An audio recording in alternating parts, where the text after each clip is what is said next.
বিশ্বনবী সিজদায় পড়ে কাঁদবেন। বিশ্বনবী সাইয়েদনা জিবরাইল রে বলবেন, ইয়া জিবরাইল ইযহাব ইলা মুহাম্মদ ওয়াসআলহু মা ইউবকিকা। যাও নবীরে জিজ্ঞেস করো, নবী আপনি কাঁদেন কেন? বিশ্বনবী তখনও মাথা উঠাবেন না, জিবরাইলের উত্তর দিবেন সিজদায় পড়ে থেকে। সিজদা থেকে আওয়াজ করে বলবেন, উম্মতি উম্মতি উম্মতি। সুবহানাল্লাহ পড়েন। কি নবী এটা? উম্মতি, আমার উম্মতের কি হবে? উম্মতের কি হবে?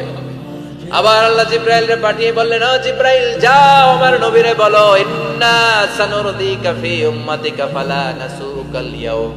ও নবী, আপনার উম্মতের ব্যাপারে আজকে আমি আপনার অপমানিত করব না। আজকে গোটা দুনিয়ার জিন্দেগিতে যেমনি একটার পর একটা পরিস্থিতিতে আমি আপনার রব আপনারে খুশি করেছি, আজকে কঠিন কিয়ামতের দিনে আপনার উম্মতের ব্যাপারেও আপনারে খুশি করে দেব গো নবী। আজকেও খুশি করে দেব। এরপর আসাক মাথা তোলেন, আপনি সিজদায় পড়ে কাঁদবেন আর সহ্য হয় না, তোলেন। এরপর আসাক মাথা তোলেন।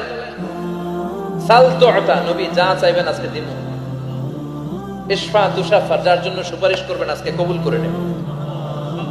ওয়ালা সাউফা ইয়াতিকা রাব্বুকা, অচিরেই আপনাকে খুশি করে দেয়া হবে।